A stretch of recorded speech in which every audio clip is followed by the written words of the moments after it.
Chase. The regular Monday crew is together off an incredible Sunday in the NFL. No time to waste. Sydney, get us right to the end of a fabulous Sunday last night with these two brilliant quarterbacks going head-to-head. Mahomes, Brady, Tampa. Early first. Bucs fumble the opening kickoff, so Mahomes and Kelsey are in business right off the bat. Motion him down to the bunch. You got the jerk route on that linebacker. Keep your separation from him. He steps to you. Go underneath. Easy touchdown for Kansas City. Next Chiefs drive, 3rd and 1. RC, how about the Mahomes magic here?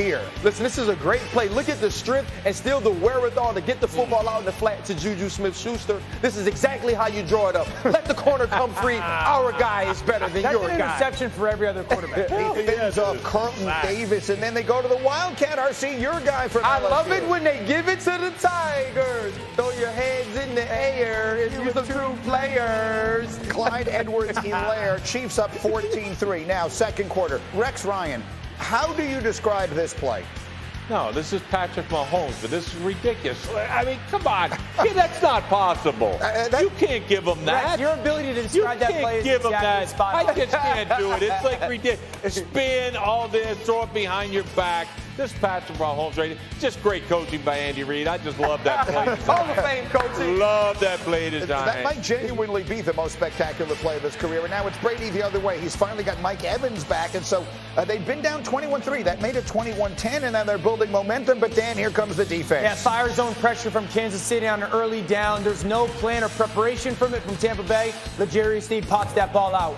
And they are very creative down by the goal line. This is Noah Gray, Danny. Really good job. Mahomes is trying to distract everybody by pointing to the left side. Great timing, understanding. We're in the red zone, guys. Let's play charades. 28-10. Not professionals. Catch the backside of it. Oh, my gosh, that catch by Mike Evans is absolutely outrageous. He's a Hall of Famer. All of that was in the first half, so it's 28-17 at halftime. Kansas City now. More Mahomes. This one, Marquez Valdez-Scantling. You fake the bubble, and then you just leak Marquez Valdez-Scantling down the sideline. I love the anticipation throw by Patrick. Mahomes had it going. This one is to someone. Jody Fortson. Yeah, one-on-one versus Carlton Davis. Duh.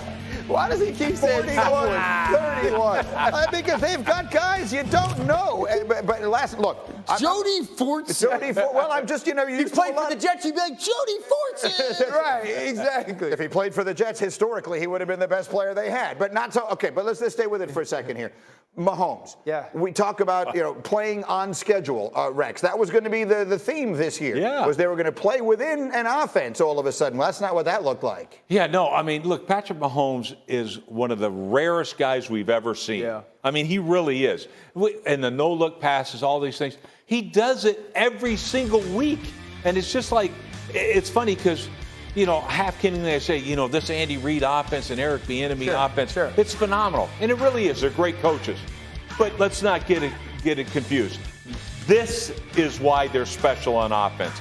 This man right here playing quarterback. Put somebody else in, they'll be good, they'll be competitive and all that. But you won't be special. You got this guy, he makes you special. The coolest thing is he's doing some of the things from the pocket we asked him to do last year, and now he's making some of those adjustments, and then he's still doing all of the foolishness that made us fall in love with him. He's throwing the football side on him. He's going to his left, getting his hips all the way back around so he can throw back across the field. He's using his legs to create plays, and they're actually in the red zone just doing whatever the hell they want to whomever the hell they want. The Kansas City Chiefs right now are playing at a high level, but what I love is the rebound. Not playing well against the Indianapolis Colts, losing the game late, and then coming out against the Tampa Bay Buccaneers saying, I believe they're the best defense in football, and I'm willing to do this to them. Yeah, you know what last night reminded me a little bit when it came to Patrick? How slow the game is for him. You don't make those plays unless everything just feels so slow to you. The escapability, the underarm throws, the spin.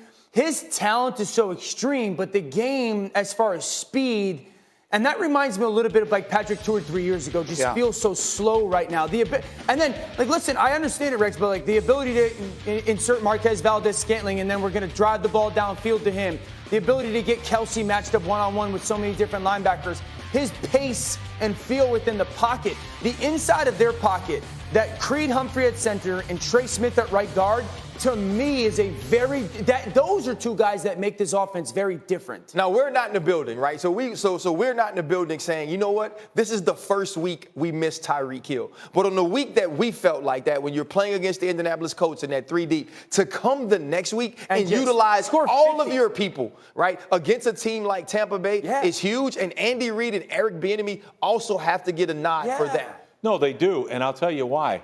It was the running. Yeah, the rushing they're physical attack in the middle. Tampa Bay has the 1 rush defense in the league the last 3 years.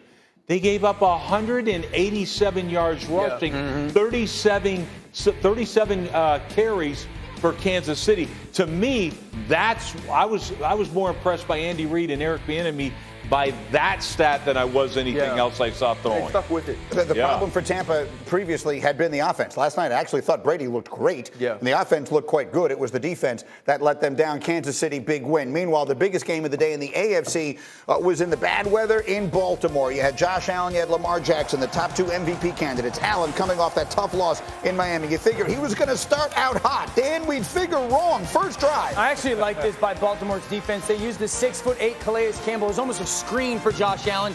He tips the ball, goes right into Humphrey. He does an awesome job of not only catching that, but turning it into a return. And then Baltimore capitalizes right away. They get the little shuffle pass from him to J.K. Dobbins. Early score early on. So 90 seconds into the game, it's 7-0 Ravens. Now just under 9 minutes to go in the second. It's 17-3. And this is a play that only Lamar Jackson could make. The strength. And guys, he's not shaking off me. He's shaking off the Hall of Fame Von Miller right here. And then has like some wherewithal to get the ball downfield. Now, a little bit of luck involved right now, but the ability to break away from that tackle, have the awareness to get the ball downfield, and then obviously Andrews and Duvernay turning into a tip. Tips and overthrows, sometimes you don't get those defenses. You got to get those. So the Ravens had a 20-3 lead, but then the second half happened, third quarter. How about the fake from Josh Allen here? Greeny, watch the show of the ball and then putting it into his belly. Defense is paying attention to it. Anytime this dude gets near the goal line, great blocking downfield by Gabe Davis right there. Really good job execution. So the Bills scored 17 unanswered. We're tied at 20. Fourth quarter. Ravens on a 3rd and 12, and Lamar Jackson's going to pick it up with his feet. And so here's the big moment in the game. Because now this is going to set them up in a goal-to-go situation. And this is where coaches make the decisions that ultimately decide the outcome. This is 3rd and 4, a goal from the 4.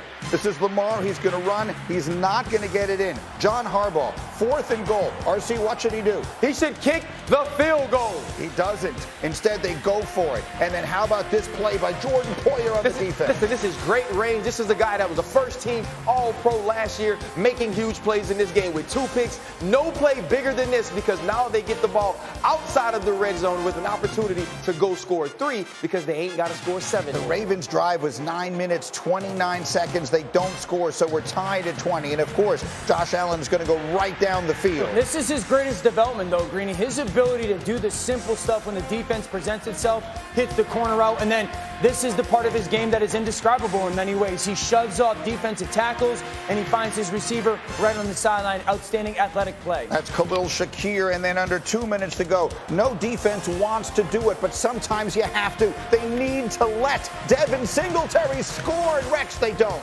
No, they don't, and it's the only way that you have a chance to win this game. But you know what? From a defensive perspective, you can't stand it. Trust me. You don't want to do it. You want to pretend you don't know what the hell your coach just said. But as a result, they never get the ball back. They never get a chance. The frustration from the Ravens, their 2 losses this year, come both in games in which they had 17-point leads, because as a result of not scoring,